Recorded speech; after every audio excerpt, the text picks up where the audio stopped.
Welcome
to Polview here at Midpoint TV. I'm Mina Gubren. I'm Liam Garman. And today we've got a wide range of international issues that are currently developing, the least of which is certainly not Iraq at the moment. I think that's going to be our primary discussion for today, isn't it? Yeah, definitely. Yeah. To be honest, ISIS have been a very active contributor to the landscape of... Or the main contributor. Yeah. The one of the sole problems. Yeah, certainly. What do you know about ISIS? You know, from what I understand, they're now trading as Islamic State. So instead of we're just going for cutting out the last part. So I don't know why. But they're going straight for Islamic State. So they sprung up mainly outside the war in Syria. I think so, yeah. The Syrian civil war. And as we all know, they're fighting against Assad. Yeah. And weren't they part of the Free Syrian Army or something like that? Or? They have actually fought with the Free Syrian Army before. With them, okay. No, they fought against them and with them. Oh, wow. Because there are so many different factions in the Syrian civil war that while is against Assad, is also against the Free Syrian Army. Wow, okay. I from what I understand, about them, I've seen that they have very humble ambitions of, just taking over the whole region. Humble ambitions of world domination. Yeah. And radicalism. So yeah, that's very ear to the ground. It is. Yeah. I've seen sort of a bit of their work. Chopping down their name or someone's head. Yeah, a bit of their work. They are artists in the modern era. Yeah. Surely I'm sure that's how a lot of people in Australia to the left would certainly see them as being culturally diverse.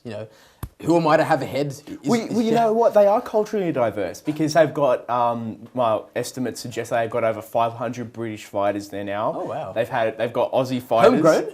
Homegrown. Ooh, yeah. Wow. So they are very culturally diverse. They are contributing to the commercial market as well in importing and exporting a lot of their their ideas. Yeah, and weapons too. And weapons. Wow. So I mean, they're stimulating the world economy, but it is an interesting situation because, as we all remember, when David Cameron and Barack Obama wanted to help the rebels in Syria by potentially having troops on the ground against Assad. Now, funny change. Now that we're Barack Obama, there's a name that just really chokes me up. Don't know if it could be intense emotions or gas. I don't know, one of the two. But whenever I hear that name, it just really, That worries me. I would have preferred perhaps a different name as president, but it is funny when now we're dropping bombs on ISIS when a year ago it was let's drop bombs on Assad to help them. So they're not ones for a static ideology. They like to be fluid. They don't like to... What, Barack or ISIS? Or both. Or both. I Both. think, Yeah, we'll go for both. Yeah. They like to shake things up a bit, you know, sort of like what a cluster bomb would also do. Yeah. Well, that's going to have to happen more. And as we've seen recently, now David Cameron has pledged to help the US bomb in Iraq. And Really? Tony Abbott. Are you trying to tell me that the leader of the former British Empire, the UK, follows America's lead? Well, it's not going to be the first time that's happened, is it? Really? Yeah, no, that didn't happen in 2003, Oh, 2001. that's right. Yeah, It did of course. happen back then, yes. And Tony Abbott, the Prime Minister of Australia, hasn't ruled out sending troops over either. Unlike those two leaders, I do, in my opinion, my humble opinion, think that Tony Abbott is doing so more so out of seeing what it is done, and more so, not so much out of pressure, but you've seen protests happen over weeks past and About the genocide, because it is genocide that's so happening. I do think that out of all of those leaders that we've mentioned, Tony Abbott, would probably be the most justified in taking action. And of course, And he's not a shrinking violet, Tony. no, I mean, and he's done a great job. with Putin, he was not at all shy about letting his disapproval of the whole MH11 MH17, perhaps 17. Sorry, the flight. Yeah, sorry. It's been a long day. I think the Liberal government has taken a very, very strong stance in this. They've accepted 4,000 refugees from persecuted minorities in Iraq because the Kurds, Christians, the Yazidis. But hang on a second. So hasn't England also and under Labour Australia taken in a lot of persecuted minorities from like Saudi Arabia and Tamils and those sorts? Yeah, they're all persecuted, or so they say they are. Well, I think it's a hard comparison because what we are witnessing in Iraq at the moment is an actual genocide. I mean, really, who are worse off? People who who say that they're doing it hard in their country and don't have enough money, aka your asylum seekers to Australia that come via their boats, or people who don't have heads. I don't know. Well, there is a big difference between economic refugees and people that are seeking asylum because they are literally facing ethnic cleansing. Are you sure? I mean, the Labor government don't seem to know that. And Bill Shorten, for instance, has slammed every move of. Everything that Tony Abbott said in defence of those refugees, and as has Sarah Hanson-Young. I mean, surely she can't be wrong. Yeah, it is funny that the proponents of Australian open borders and a liberalised asylum seeker policy haven't actually jumped on board to applaud Tony Abbott for accepting 4,000 refugees who are facing ethnic cleansing in Iraq. They didn't come via boat. That's my problem. That is a big difference. Yes, I mean, I am of the view that if someone comes and says to me, for instance, some person with a lot of sores and scabs on their face with a half-empty bottle of whiskey came to me, in Central Station, which is not that far-fetched, and has said to me that I need very plausible. Very plausible. I need a $5 or a $10 to get karate lessons to get back my kidnapped family that the ninjas have kidnapped. I think that because they say that's the case, then it must be. Oh, of course. Yeah. Always take people on what they say. Certainly. Of course, and that's what we saw the previous Labor Greens coalition government do.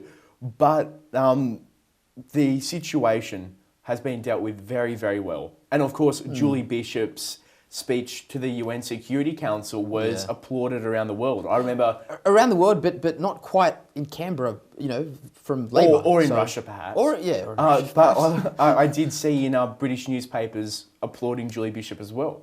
But my problem is Labour still aren't applauding her. Is it perhaps a deficiency on her part?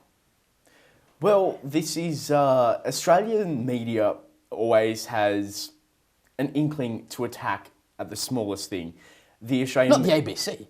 Oh no, of course the ABC is very fair and balanced. Certainly. The most fair and most balanced, probably second to Fairfax Media. Certainly. In as much as the moon is made of cheese, but carry on, please. And the media also attacked Tony Abbott for embarrassing Australia in the US. And then it was emerged that Barack Obama told Tony Abbott to calm down because Tony Abbott works too hard as Prime Minister. So... Well, I mean, surely if Barack said it, then it must be a good thing to do because he's quite a very popular and well-loved leader. I would suggest that if... outside of Hollywood... I would suggest that if the President of the US tells our Prime Minister to calm down because he's working too hard, that it thoroughly disproves what the Sydney Morning Herald is trying to tell people. Certainly. But yeah, going back to the actual crisis Yes. in Iraq, You know what? Sorry, I have to just comment. I think crisis ends in IS. But go on. Sorry. Chris Yes. is Yes. Islamic State. But we have seen the minorities in northern Iraq hauled up in mountains being besieged by the extremists. And they have lost almost all their men fighting. We've got women and children.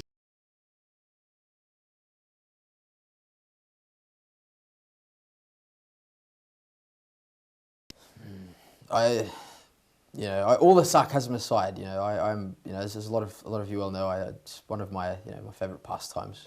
Independent agencies almost completely shirk and deny the existence, if by nothing else, by their lack of reporting on the ethnic cleansing of Christians within Iraq. And It is a very odd prioritisation. Yes. You only have to be in any university campus across Australia for more than 10 seconds to see signs saying stop genocide in Gaza. Yet I've not seen one which says let's stop genocide in Iraq. But it's not a fashionable cause, you see. I mean, It's not, of course not. I mean, if like, who was it? I forgot who it was. There are a few people within Hollywood. I heard George Clooney, for instance, has jumped on the bandwagon of free Palestine, of the persecution that's happening there.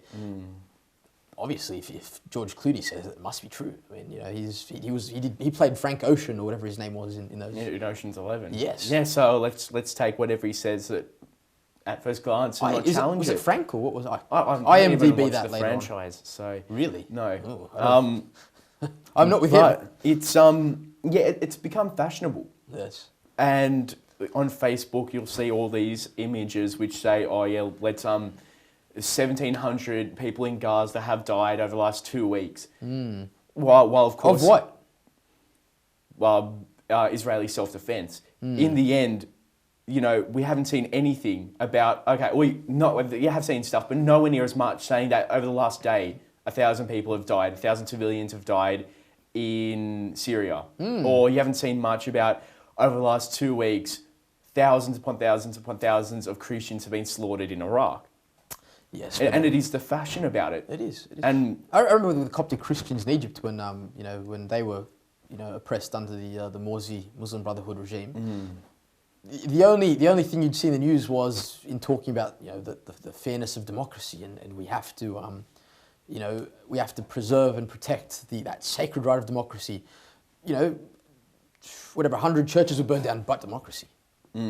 Democracy. And if we're going to have a philosophical debate about democracy, in the end, it's the rule of the many oppressing the few. Or not even a few, it's the rule of the 51% oppressing the 49%. Yeah, no, that troubling 1% again that we always hear about. Yeah. No, the 1%ers who provide 25% of tax, but that is a very, very different story. Yeah. It sort of does, give you that whole sort of notion of history repeating itself. I remember with not so long, well, relative to my lifespan, but maybe not so much to yours. Not that long ago in Afghanistan, there was the arming by America of Al Qaeda or the Taliban. I don't know what name they went under, what brand they were, whether they'd rebranded by that stage or not, but. By America to fight the Russians, and sort of look what happened then. And we saw the exact same thing happen and happening. America just seems to be have a constant sort of conveyor belt of weapons going towards these arming certain groups against others. I love that. I love that lovely word, freedom fighter. It's marketing at its best. I remember watching that guy on Insight. Did you catch Insight, by the way? No, I this didn't. Monday? Lovely show, full with an audience full of all these ISIS sympathisers from various parts of Sydney. I'm not going to name which what part, but I'm sure many of our viewers know. So many of them just slamming Australia and how dare we encroach on their rights to kill Christians and kill minority Muslims. Your Shiites and what was that other minority that they're killing over there? The Yazidis. The Yazidis, yeah. Unfortunately, though, we're going to have to go for a break. Please stay tuned and we'll be back in a moment.